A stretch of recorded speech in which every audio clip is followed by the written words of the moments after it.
Você já falou um pouco como é ser a mãe, né, do Micão, enfim. Como foi assim para você a primeira vez que ele veio falar para você sobre isso e que ele queria viver de videogame?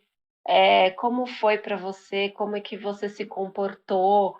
É, Até para complementar o que você está falando, a gente teve uma pergunta no nosso chat que enviaram aqui quando foi que a Tereza, né, mãe Pixel, entendeu que League of Legends era ali uma profissão. Gente, minha Alexa aqui ativou, desculpa. nem deu para ouvir. Não, tudo bem susto.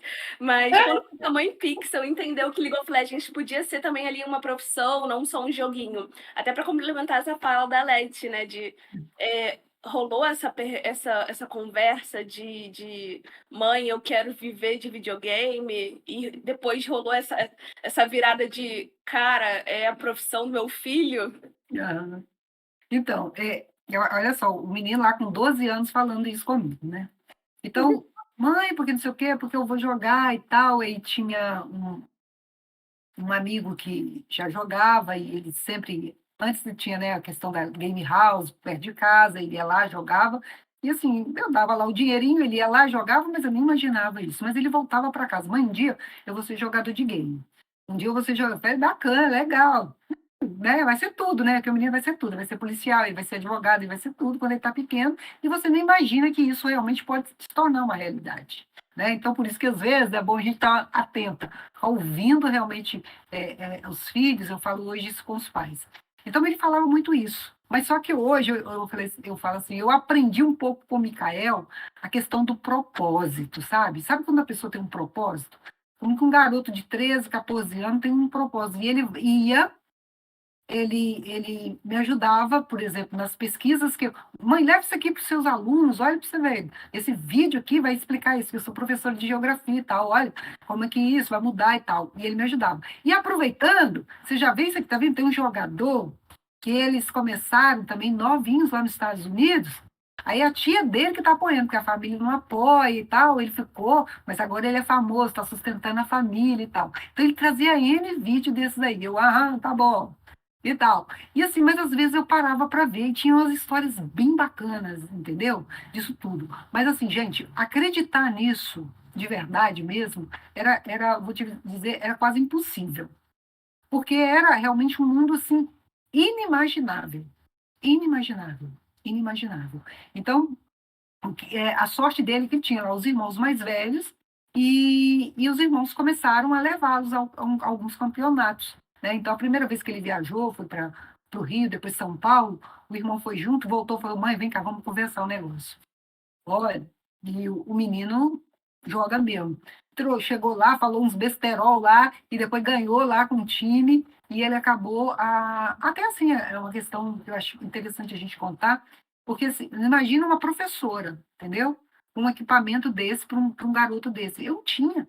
Então, assim, quando ele contou para o pessoal que ele já usava o mousepad, que era um papel chamex, que minha mãe é professora, na primeira entrevista, eu uso, pego papel chamex e coloco o mouse em cima para correr melhor. Aí foi chacoalhado, riram dele e tal. Mas assim, aí um dos empresários que estava lá, poxa, mas você, não, meu computador era aquele de bundão ainda, aquele bem grandão, branco.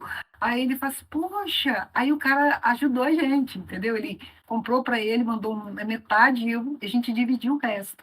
E assim, a partir dali, essa ida do meu filho ali, naqueles momentos, o filho mais velho acompanhando, e aí eu comecei a negociação, né, gente, que tem esse negócio, mãe não dá nada de graça, não tem jeito. Aí eu começo, pô, não, então tá, o mouse é tanto, então nós vamos tirar a faxineira e você vai me ajudar. Pode ser? Tal, não topo. E ele topava. E assim, e eu falo isso hoje, conto isso com muito orgulho, tá? Era, eu batia colocava a roupa na máquina e ele tinha até meia-noite para colocar a roupa no varal. Porque se passasse de meia-noite no outro dia, não jogava. E a gente fazia isso com tudo combinadinho, entendeu? Muito combinadinho. E não podia chegar atrasado na escola, entendeu? Porque começou a ficar sério e os treinos eram realmente assim, mais à noite. Então, assim, de manhã ele tinha que ir para a escola. Mas a partir daí, agora, como que ele conciliava tudo isso, eu não sei. já dormiu na sala, já passou por tudo isso, e os professores chegavam a me ligar e ficavam chateados porque ele dormia e depois ia bem nas provas. Tentava pegar ele por ali, mas ele conseguia. E assim, mas era um esforço que a gente fazia, não pode vacilar. Então, assim, eu acho que hoje é penoso. O cara tem que conciliar isso aí, ter tal e ter tanta cobrança. Mas ele fazia, tá? Fazia a faxina em casa, me ajudava lavando tudo, o pratinho dele estava sempre limpo lá. Foram os nossos primeiros combinados. E fora disso tudo, gente, eu conto também com muito orgulho, era a questão de roupa. Micael dizia, mãe, 2 calças tá bom, mas não compra mais não, compra mouse. Compra não sei o que lá. Não, precisa de 2 calças de celular, a gente... Entendeu? E era assim. Então, assim, se a gente não percebe isso como uma vontade demais de fazer alguma coisa, eu acho que é ser insensível. Então, meu filho, quando ele saiu com 17 anos, ele tinha passado na Universidade Federal aqui para psicologia, gente. Aí eu falei, gente, o que um camarada que gosta de games vai fazer psicologia? Eu vou, mãe, mas tem tudo a ver e tal. Aí ele passa lá na prova de psicologia e chamam ele, na INTZ. E aí nós tivemos que sentar, os dois.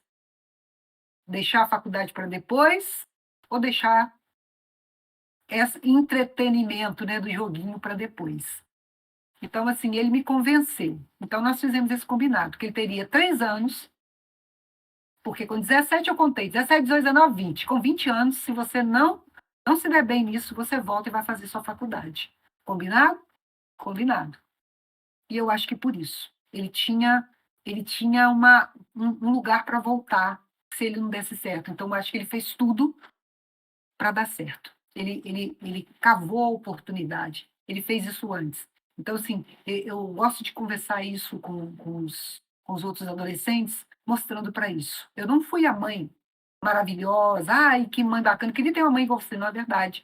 O Micael sofreu muito, mas o Micael, ele trouxe as respostas de casa. O boletim ali legal, é, e quando ele atrasava para a escola, eles voltavam com ele, né, que ele não podia entrar. Ele mesmo tirava lá as tomadinhas, me entregava. Hoje eu não posso jogar, mãe. Não consegui chegar na escola. Então, assim, essa fidelidade, essa confiança é que a gente precisa passar. Tanto os filhos para os pais e tal. E a outra coisa que eu falo muito disso, tudo isso, é uma profissão. Só porque que é uma profissão, os meninos não estão ali o tempo todo brincando, né? Eles estão ali estudando o que eles vão fazer. Então, às vezes, muitas vezes, a visão que as pessoas têm da game house, ai meu Deus, sou doido para ir para lá, a pessoa ficar o dia inteiro jogando, não é isso.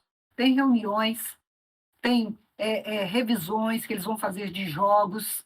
É uma profissão como outra qualquer, entendeu? Eles têm que se preparar para fazer uma live, para se apresentar em eventos, eles têm que ter um comportamento tal, eles representam uma instituição.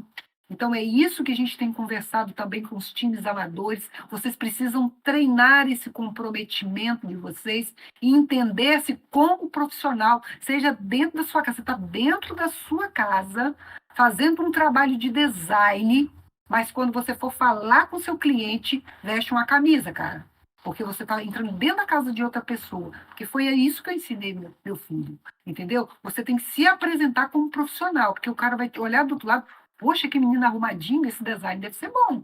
Então, são detalhes que o Mãe Pixel vai fazendo dentro desse contexto que a gente chama de educação preventiva, né?